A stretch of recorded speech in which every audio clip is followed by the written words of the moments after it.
वैसे तो हमने कई मौकों पर chief justice of India DY Chandrachud को लेटर लिखे जाने के बारे में पढ़ा और सुना है। कभी ये लेटर सीनियर लॉयर्स द्वारा सेंसिटिव केसेस की लिस्टिंग को एक बेंच से दूसरे बेंच के पास ट्रांसफर करने के संबंध में लिखे गए थे। वहीं कुछ लेटर अपने साथ हुए हीनस क्राइम के रेस्पेक्ट में लिखे गए हैं। लेटर के लिखे जाने का ये सिलसिला अभी खत्म भी नहीं हुआ था कि इसमें एक और कड़ी जुड़ गई है। दरअसल बीते दिनों एक ऐसा ही वाक्य सामने आया है जहां राजस्थान की एक जज द्वारा CJI DY चंद्रचूड़ को लेटर लिखते हुए अपने ऊपर हुए इनजस्टिस को सामने प्रेजेंट किया गया है और उनसे न्याय की गुहार लगाई गई है। एक लेडी जुडिशियल मजिस्ट्रेट द्वारा लिखे इस लेटर में जो बातें कही गई है उनको अगर आप सुनेंगे तो जरूर शॉक हो जाएंगे। इस लेटर में कई ऐसे शॉकिंग मोमेंट्स का मेंशन किया गया है जो जुडिशरी के ऊपर काफी सीरियस क्वेश्चन को इम्पोज करता है। चलिए आज के इस वीडियो के थ्रू जानते हैं आखिर मामला क्या है और क्यों जज द्वारा लिखा ये लेटर सोशल मीडिया में इतना वायरल हो रहा है। साथ ही इस लेटर के लिखे जाने पर लेडी जज को ही उल्टा क्यों टारगेट किया गया है, इस बात पर भी नजर डालेंगे। असल में ये जो वाक्य है वो राजस्थान स्टेट के नौगौर डिस्ट्रिक्ट का है, जहाँ पर पोस्टेड एक lady judicial magistrate Eliza Gupta ने लोकल मीडिया से हुई बातचीत के दौरान ये एलिज किया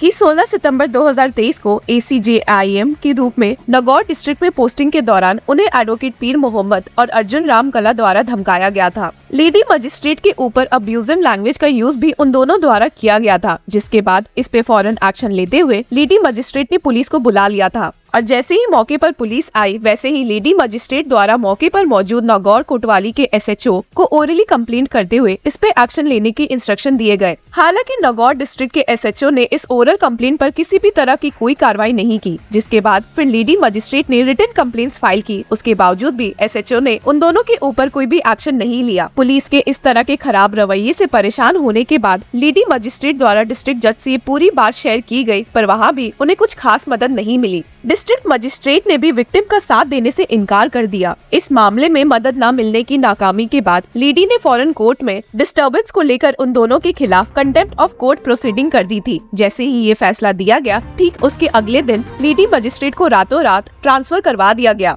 अपने लेटर में उन्होंने कहा है that due to the undue influence of advocate Peer Mohammed and Arjun Ramkala on ADJ1, district judge and inspection judge of Nagaur, I was transferred to Jodhpur on the next working day. Wide APO order dated 18 September 2023 overnight. I was on leave but I was called back from leave midway, asked me to come to senior judge chamber late at night, was harassed and taken over the charge of ACJ and JM1 court midnight at around 11:55 PM on 18 September 2023. Transfer किए जाने पर lady magistrate को APO Jodhpur भेज दिया गया था और उसके थोड़े दिनों बाद ही उन्हें सर्विस से भी डिस्चार्ज कर दिया गया। वहीं कंटेम्प्ट ऑफ कोर्ट प्रोसीडिंग्स का मेंशन करते हुए लेडी मजिस्ट्रेट ने CJI से कहा, Next day, on 19th September 2023, contempt proceedings initiated by me was stayed by ADJ1 Nagaur, who was on leave for around 10 days, but for reasons best known to him, he, ADJ1, cancelled his leave for a day, stayed the contempt proceedings initiated by me, and then proceeded towards his remaining leave, which shows biasness towards me and favoring those advocates. इसके बाद Elijah Gupta द्वारा एक shocking claim अपने letter में mention किया गया, जिसमें उन्होंने ये मेंशन किया कि उन्हें आधी रात को डिस्ट्रिक्ट जज के चेंबर में आने को इनवाइट किया गया था। Excerpts from her letter says, Thereafter I was asked to report to Jodhpur District Court on 19 September 2023 on the pretext of giving new posting, but in fact I was handed over the discharge from service order on 6th October 2023 and was called in the district judge chamber late at night. अपनी लाचारी को सामने रखते हुए lady magistrate ने आगे जो कहा, कहीं न कहीं वो जुडिशियल सिस्टम को कटघरे में खड़ा करती दिख रही है। लेडी मजिस्ट्रेट ने बताया कि कैसे उन दोनों एडवोकेट के ऊपर डिसिप्लिनरी एक्शन लेने के कारण उन्हें कितनी प्रॉब्लम्स फेस करनी पड़ी है। She in her letter mentioned, I had to lose my job service because I initiated contempt proceedings against 2 undisciplined advocates and raised my voice against them. My own department did not support me and favored those advocates and did not let FIR registered. जैसे ही lady judicial magistrate द्वारा लिखे इस letter की बात media के through सामने आई तो Nagaur district के एडवोकेट्स द्वारा उल्टा लेडी मजिस्ट्रेट के ऊपर ही एलिगेशंस लगाए गए। एडवोकेट्स का आरोप लगाते हुए कहना था कि लेडी मजिस्ट्रेट में एटीट्यूड की प्रॉब्लम है। उन पर इसके अलावा ये भी एलिगेशन फ्रेम किया गया कि वो सुनवाई को रिजेक्ट कर देती है और कोर्ट रूम में एंट्री तक नहीं देती है। इस बात पर पलटवार करते हुए एलिजा गुप्ता द्वारा ये कहा गया कि अगर कोर्ट में वकील आएंगे तो सुनवाई होगी ही। इसके आगे लेडी मजिस्ट्रेट का कहना था कि हमारा तो ओपन कोर्ट होता है, किसी प्राइवेट रूम में तो होता नहीं जिसमें किसी की एंट्री बैन हो सके। हमारे कोर्ट में तो पब्लिक आते जाती रहती है, मैंने तो आज तक किसी को भी नहीं रोका। हाँ, अगर कोई बदतमीजी करेगा तो उसे तो बाहर ही किया जाएगा। विक्टिम मजिस्ट्रेट ने मीडिया को दिए इंटरव्यू में ये बात साफ की थी कि चूंकि वो कोर्ट में अपनी सीट पर बैठी रहती है तो ऐसे में भला वो कैसे किसी को एंटर करने से मना कर सकती है।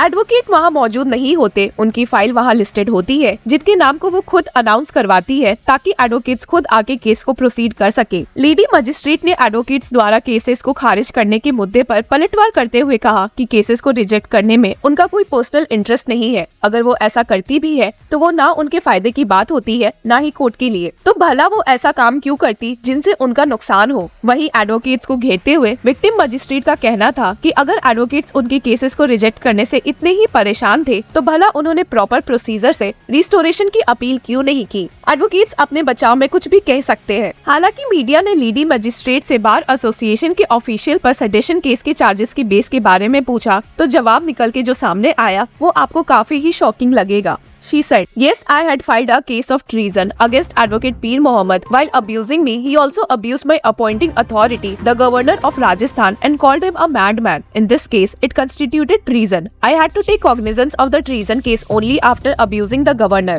हालांकि एडवोकेट्स का कहना था कि चूंकि सेडेशन का केस सुप्रीम कोर्ट द्वारा बैन किया जा चुका है, ऐसे में लेडी मजिस्ट्रेट द्वारा इसका यूज करना गलत माना जाएगा। एडवोकेट्स को इस बात पर मुंह की खानी पड़ी जब लेडी मजिस्ट्रेट द्वारा ये स्टेट किया गया that if it exist somewhere, then please show me such judgment of the Supreme Court. They do not have proper information. When you abuse the government of India, the president and the governor and are disrespectful towards them, a case of treason is bound to be filed. वहीं Rajasthan high court के एक जज के ऊपर भी lady magistrate द्वारा ये allege किया गया था कि हाईकोर्ट जज ने उन्हें उन लॉयर्स के ऊपर किसी भी तरह के एक्शन को करने से मना किया था। राजस्थान हाईकोर्ट के जजेस ने एलिजा गुप्ता से कहा, "Son, I am also from lawyer quota. Don't do anything against them. I know these scoundrels very well. Now I am coming there. You wait for me." Rajasthan high court के जज द्वारा बड़ा ही हैरान करने वाला बयान दिया गया जिसमें उन्होंने कहा कि लेडी मजिस्ट्रेट के लिए जगह सही नहीं है। इसके साथ ही नागौर डिस्ट्रिक्ट के लॉयर्स का एनवायरनमेंट बिल्कुल भी सही नहीं है। ऐसे में उन्हें कुछ दिन लीव पर चले जाना चाहिए। वो उनकी पोस्टिंग किसी अच्छे से डिस्ट्रिक्ट में करवा देंगे, ऐसा वादा भी किया। अपने सीनियर द्वारा इस तरह की बात पर भरोसा करते हुए लेडी मजिस्ट्रेट को चीट किया गया क्योंकि वादे के अनुसार कुछ भी नहीं किया गया बल्कि उन्हें सर्विसेज से ही सस्पेंड कर दिया गया। इसके अलावा भी 2 और इंसिडेंट्स का मेंशन किया गया जहां लेडी मजिस्ट्रेट द्वारा हरासमेंट को फेस किया गया था। She in her letter mentioned, "In the past, I was shamefully harassed, threatened so much by few seniors, their advocate husbands, Om Prakash, other advocates namely Kalu Ram, Mahavir Bishnoi, and Chandrasekhar of Nagaur, and due to harassment and threatening caused to me, I wrote written complaints against them to District Judge and Registrar General of Rajasthan High Court, and also requested for police protection, but no action was taken in respect of those complaints intimation sent by me. I was transferred 4 times in 2 years." Lady magistrate को उन दोनों lawyers के ऊपर इंडिसिप्लिनरी actions लेने के कारण अपने job service को खोना पड़ा। मेरे खुद के डिपार्टमेंट ने ही मेरा साथ नहीं दिया इस केस के सिलसिले में और मेरी FIR तक रजिस्टर्ड नहीं होने दी।